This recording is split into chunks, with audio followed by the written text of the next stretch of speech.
As in, si Yan Lim masayang ibinahagi sa publiko kung paano maglihi si Luis de los Reyes.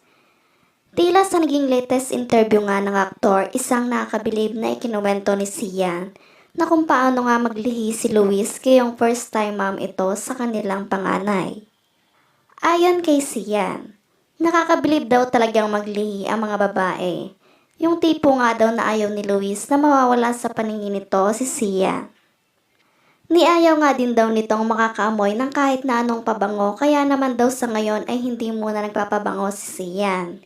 Dahil nga sa masela na pagbubuntis ng aktres. Dagdag pa ni Sian sa kanyang pahayag. Sa pagkain naman daw, pag nagpapabili ng pagkain si Luis ay sinusunod niya agad ang kagustuhan nito. Dahil namamilipit nga daw sa sakit ng tiyan nito pag hindi nakakain ang gusto nito.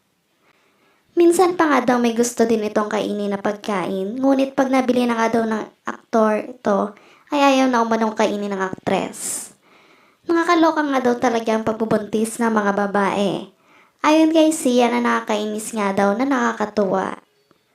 Ngunit sa kabilangan ni Luis, pag ito ay naglilihi ay todo hands-on nga daw si Sian dito. Dahil alam nga daw niyang hirap at pasa ni Luis sapagkat dala-dala pa nito ang dalawa pang buhay na nasa sinapupunan nito. Pangako nga daw niya kay Luis na alagaan at iingatan daw niya magiging twins baby nila at maging si Luis. At magiging responsableng ama nga daw siya at sisiguraduhin nga daw niyang ligtas ang mag-iina niya. Sa kabila naman nito, umani naman ang samot-saring reaksyon ang mga netizens. Mayroong kinilig at touch sa pahayag ngang ito ng aktor. Sa kabila naman ito, naging emosyonal naman sa tuwa si Sian.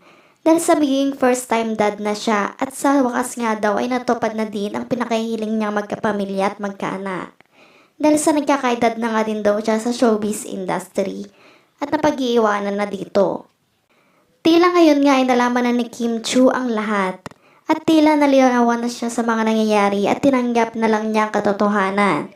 At nanatili namang tahimik sa social media para sa ikasasaya ng magiging pamilya ng dalawa.